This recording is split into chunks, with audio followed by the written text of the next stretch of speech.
Hi, I'm Suze Shaner with Sage Leadership Strategies, and I'm your host today of Community Forum. And I have the great pleasure to have with me Joe Simons, who is the administrator for Off the Streets, and Chris Baliko, who is the furniture coordinator for Off the Streets. Welcome. Thank you. Thank you. Thank you for having us. Well, thanks for coming on the show. So, Joe, I'm wondering if you can start off just giving our listeners an overview of what Off the Streets is. Sure. Off the Streets was founded about 8 years ago. It really was a spin-off of Dorothy Day Hospitality House. Dorothy Day House mission is to feed the hungry and shelter the homeless, and Off the Streets we wanted to take it a little further and actually turn the homeless people into house people. So our motto is that since a lot of the times the reasons why people who are currently homeless are homeless is not because they don't have an income, but it's really because they lack the security deposit to get into a room or an apartment. And that's what Off the Streets was founded to do, to transition people from homeless people with a source of income from homelessness into housing. So, yeah, so this is a tricky thing. So they have to be able to prove that they can meet a monthly rental. Mm-hmm. You know, they can make the rent, but they get help with the security deposit, and actually, do they get help locating an apartment, or? Now, we've got a list of landlords we supply them, but we really like them to be able to take the initiative to find a place on their own. So if they find a place, then Off the Streets will give them the security deposit, and what else? Mm-hmm. And that's where Chris comes in. Chris, over to you. Once they've secured a deposit, once they've secured an apartment, we then work with them to furnish that apartment for them. So my role is to first secure furniture and keep that on hand so that when we do need it, somebody moves in, we have that for them. Some of the major things that we provide for them: a mattress with box spring, a table, small kitchen table with chairs, microwaves if we have them. You don't do bureaus or dressers? We do, actually. We Yeah, do dressers. you do, That's right? also a big thing. Yeah. Coffee tables, nightstands, things of that nature. And then dishes and plates. Right, and, exactly. We also collect dishes, plates, silverware, pots and pans, that sort of thing that they need in the kitchen to help them, get moved in. Yeah, but I know you don't do like TVs and other things like that. Why is that? Well, we're trying to provide them with the basics, Yeah. and that's really what it's about. If we get a TV, then we're able to donate that to them and deliver that to them. That's fine, but that's not something that we take. And we do have limited storage space for a lot of our furniture, so we want to make sure we have the basics in our storage unit, and then we don't get it filled with a lot of things that are what we call necessities. Yeah, so I found out about Off the Streets because you came and gave a nice little talk to our church, and I said that sounds like a really good cause. So I've helped out with delivering furniture, Yep. and I guess I was surprised at how much space you have and how much storage. So you've got a lot of people donating. I mean, you can always use more, right? Right. It's always Inventory's moving. It's always moving. Right. When we move somebody in, then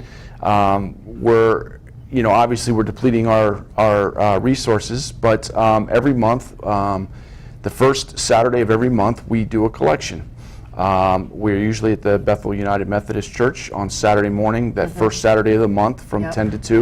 10 to 12, and we're collecting furniture, bureaus, dressers, the mattresses, pots and pans, that sort of thing, to replenish what we've given to the And then going and delivering it. and then we deliver it as well, right? Yeah. When we also deliver. I mean, when somebody gets moved in, we don't want to wait a month to get them their furniture. So Yeah. if we can get volunteers together, we find out somebody moves in on a Wednesday or Thursday, then if we can get volunteers during the week, and sometimes we can, we'll do it then, or we do it that following Saturday when we have more people that are available to us and get them moved in. We put out an email to everybody, our list of volunteers, and we get them organized, and we Yeah. do a delivery for them. So one of the things that really surprises me about kind of the whole model of Off the Streets is it's really low overhead. I mean, there's no office, there's no, I mean, Joe, you're the administrator, but so tell us like kind of how it operationally works. Okay, well, we're entirely volunteer-based, Yeah. so we have no paid staff, and we really try to keep our overhead to a minimum. So there's really no need for us to have offices. When we meet homeless people, we'll meet them. I meet them at the library a lot to talk. I meet them at Dorothy Day Soup Kitchen. I'll pretty much go to wherever they are. We do a lot of stuff over the phone. Yeah, so like how do you determine who gets the next, who gets help? Well, okay. I mean, Yeah. the word is out there, and that's one thing about homeless people. One of the myths about homeless people Yeah. is that they're kind of, everybody lives in their own little world, and they're not and they're all isolated, and they're all kind of just focused on themselves. But it's not like that at all. There is a community of homeless people, and they support each other. And the word on Off the Streets is out there, and it spreads pretty rapidly. So we have a phone number. That's the one of the main ways that people get a hold of us. And So the word's out there, people know, Yeah. know the phone number or something, or they will give it out to somebody who Yeah. is asking around, and then they'll call you and figure out a place to meet. I mean, I have to say, there are a lot of myths about homeless people, and just last week I was walking down the streets of New York City, and somebody was out there, asking for money and this and that, and it struck me. I mean, I have to say, I was like, he was sitting there on his cell phone, and I thought, what? yeah. It just sort of struck me funny. I have to say, that surprised me. He's sitting there with a cell phone and he's asking for money. Yeah. Cell phones are expensive. Well, well, that's one of the things people don't understand. But one of the great programs that there is now in Connecticut and many other states is there's a program by which people with very limited income can get free cell phones with 300 minutes a month. And this Really? is Did not This know is that. this has been around for 4 or 5 years, and it's a real life changer. If you think about if you're homeless, what a cell phone is. How did people get a hold of you? How did people get a hold of you before they had cell phones? You know? Right. Now they have cell phones, so it enables them to, receive calls and also very easily to communicate with the people that they need to. And the limit's 300 minutes a month, Yeah. which is, reasonable. You can do a lot with that, but it's completely free. So yes, definitely homeless people are very much in touch with technology. Cell phones are very important. There are always a number of them in the library, on the internet, doing business, because these days, if you want to apply for a job, a lot of times the only way you can do it is online. So the tricky thing is, for somebody who qualifies for help from off the street, they have to have some level of income because they have to be able to pay the rent. Yes. So, but they obviously have been struggling with maybe not being able to have enough security deposit, or in some way they just need a little extra help. Maybe they don't have furniture. Right. But so they're not so destitute that they can't. Well, we can't help everybody. Yeah. I mean, housing in this area, rental housing in particular, is very, very expensive. Yeah. And I mean, for a lot of people, even working a minimum wage job, and with 30 hours a week or something like that, even that, it's pretty difficult to afford more than a basic room in this area. Yeah, I wanted to go, so this book, Off the Streets, Help the Homeless One Person at a Time, by Deacon Mike Oles, am I saying his name? Oles. Yeah. So can you tell us a little bit about? Sure. Yeah, Deacon Oles was the founder of Off the Streets. He's the guy who got it started about 9 years ago. And really, he was, like me, he was a coordinator at the Dorothy Day House shelter. Yeah. And he's deacon of the Catholic Church, and he often got asked to go out and talk about homelessness because he was a big-time volunteer, and he was familiar with that. And one of the things that he would do when he would talk about homelessness, and these were primarily to religious education students, is that he would bring homeless people there. And they would tell their story, which was very, very compelling to the kids, because they never really had an opportunity to talk to a homeless person and ask them questions. And one group, I believe it was in Norwalk, was so moved by the experience that they said, we're going to do something for this guy. We want to help him get into housing. Yeah. So they took up a collection and they sent it to Deacon Mike. And Deacon Mike didn't know the first thing about getting homeless people into housing. All he knew was, how to run a homeless shelter. Right. This was something new, but the kids were so persistent. That's amazing, really. Yeah. The kids were so persistent, they bugged him so much. What are you doing? What are you doing for this guy? That, he started to think about it a little bit, and then he, turned out that this gentleman had enough income, but he really needed a security deposit, so he used the money for the security deposit, and then that was the first placement. And then from there, he was so excited about doing that he said, yeah, we can replicate this. We can do this. This will work. Yeah. And then let's start an organization to do this. And that's how Off the Streets got started. Really because of the persistence of a bunch of kids. Yeah, it's interesting the way he talks about it in the book. He's very reluctant. He's sort of like this, has this sort of reluctant calling almost. Yes. That's sort of nudging at him.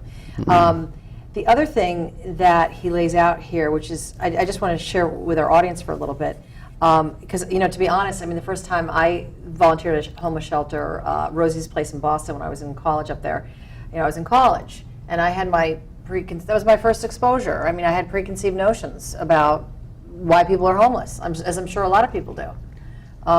So the first, he talks about 7 myths. The first one is all homeless people sleep on the streets or in shelters. And he says the reality is that at least 30% live in a vehicle. Yes. That is a surprise to me. Yeah. But at least they have a vehicle to live in, so or camp out. Right. Even around here, there's a lot of people who camp out. You don't see them. Where are they allowed to camp out around They're here? not. They're not. Right? They're in places where people won't find them. They try and hide, right? Because if the police find them, right? Yeah. Okay. Homelessness is always related to mental illness and/or substance abuse. No, not at all. A lot of times people are just down on their luck. They lose a job, they go through a divorce, whatever happens, and just financially they're just not able to support a home, an apartment, or any place to live. So yeah, that was a surprise too. It says it's more often due to economic hardship, and actually the mental illness or substance abuse is only 30 to 40% of the time. That surprised me. yeah. Again, this is like preconceived notions, right? Homeless individuals are fine with being homeless. That's interesting. Are there many people who are fine with being homeless? Does anybody love being homeless? Not very many. Right? I don't know. No, when we are able to place somebody in and we move them in and provide them with furniture, the gratitude that is there, the hope that we give them, I think that's probably one of the biggest things that we give people. It's not the furniture, it's not the apartment, I think it's hope.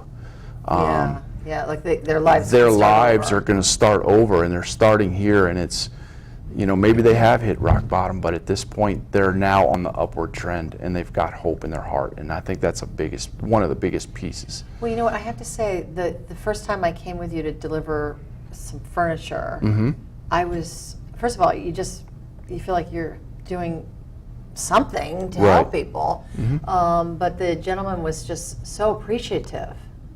Absolutely. He's so incredibly appreciative. Yeah. And I feel like, oh my God, what did I do? I took a couple hours and moved a little bit of furniture. It's like, that's the least I could do, Sometimes it takes just a very simple thing to make things right.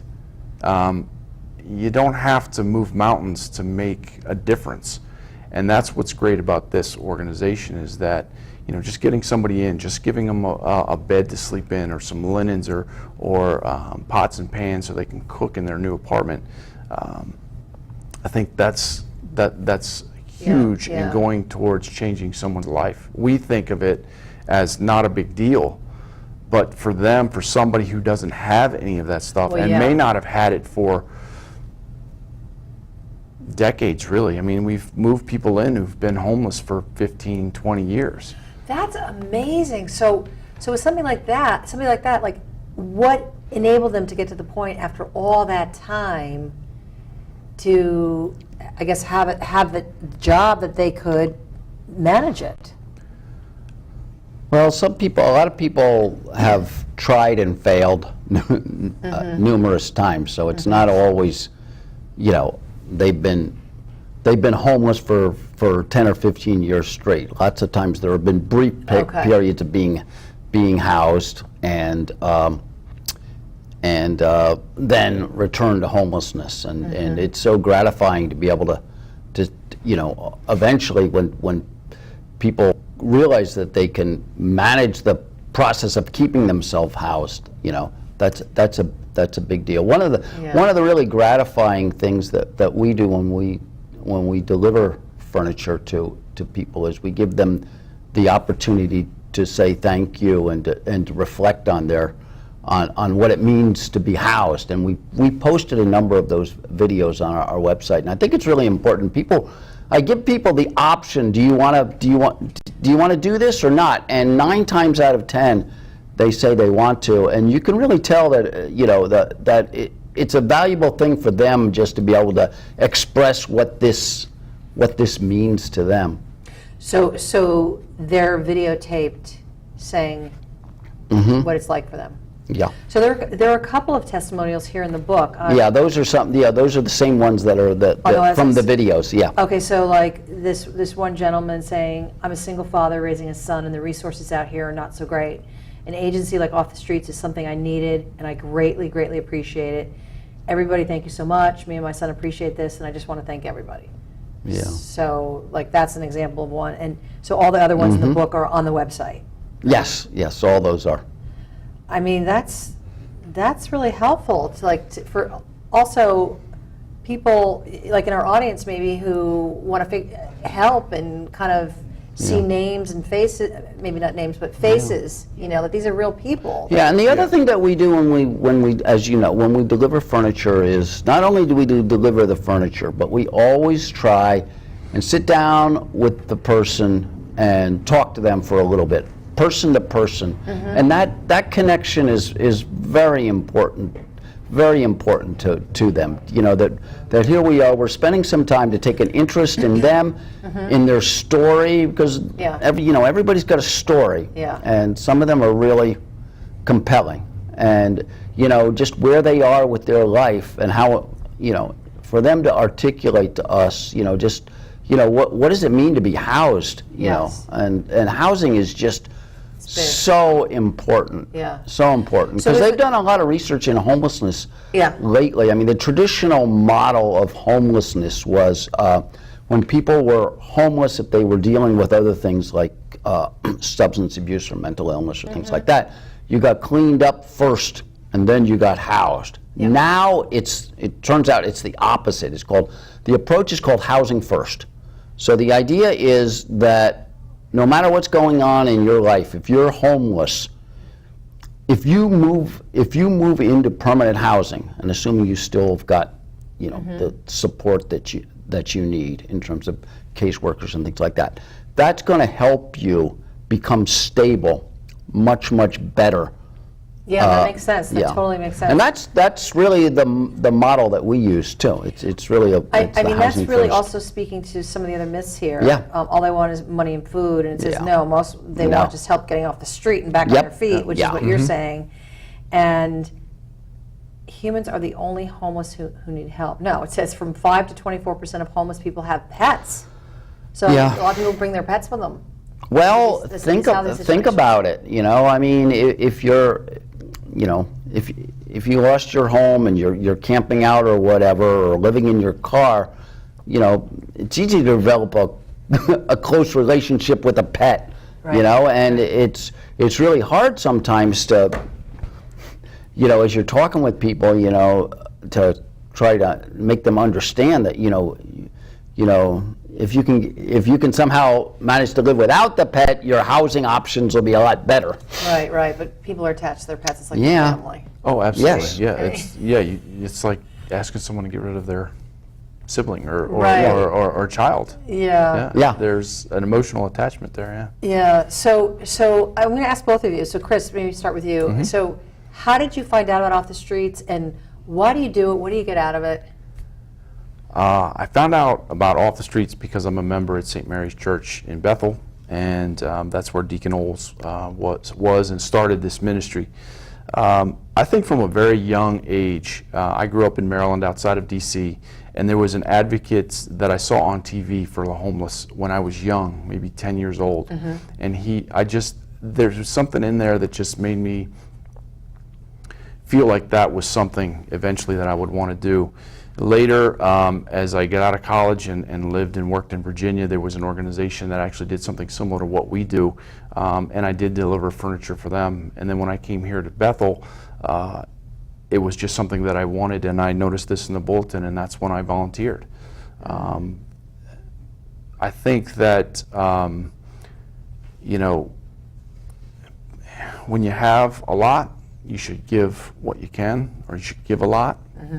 And it doesn't necessarily mean that you have to give money and belongings. It can just be time. And if I had a few extra hours on a weekend once a month, that I wanted to join this organization to help make a difference in somebody's life. And it truly chokes me up when I'm able to get somebody moved in and provide them with the necessities that they need in order to rebuild their life. Yeah. And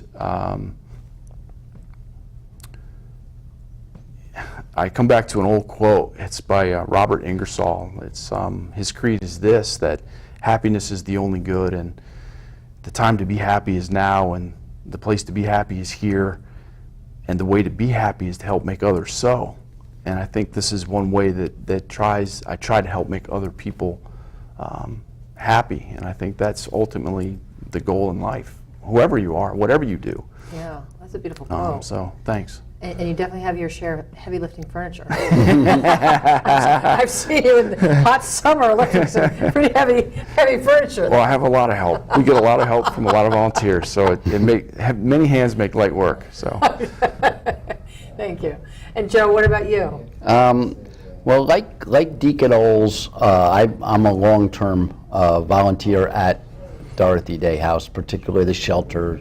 Deacon Oles and I were shelter coordinators together for many years. So I was very familiar when he was, you know, going through the process of starting this whole thing up. And so he recruited me as one of the first volunteers. And I was doing it on a kind of an occasional basis, but I really thought that this was something that needed, you know, I thought that the idea could be developed into something that was really viable. Mm-hmm. So I actually retired from the corporate life to work with Deacon Mike to really build the organization that we now have at Off the Streets. Mm-hmm. And really for about a year we worked very closely together to kind of put some structure and around the whole idea that he came up with. So that was about 7 or 8 years ago, and since then he has moved on to Lancaster, Pennsylvania, taking the same idea that we had in Danbury and has started a chapter out there. And I'm, you know, doing the pretty much doing the overall coordination of the chapter here. And we have two other, we have two other chapters, one in Lower Fairfield County, Bridgeport, Fairfield, Trumbull area. I didn't know Bridgeport, okay. Yep.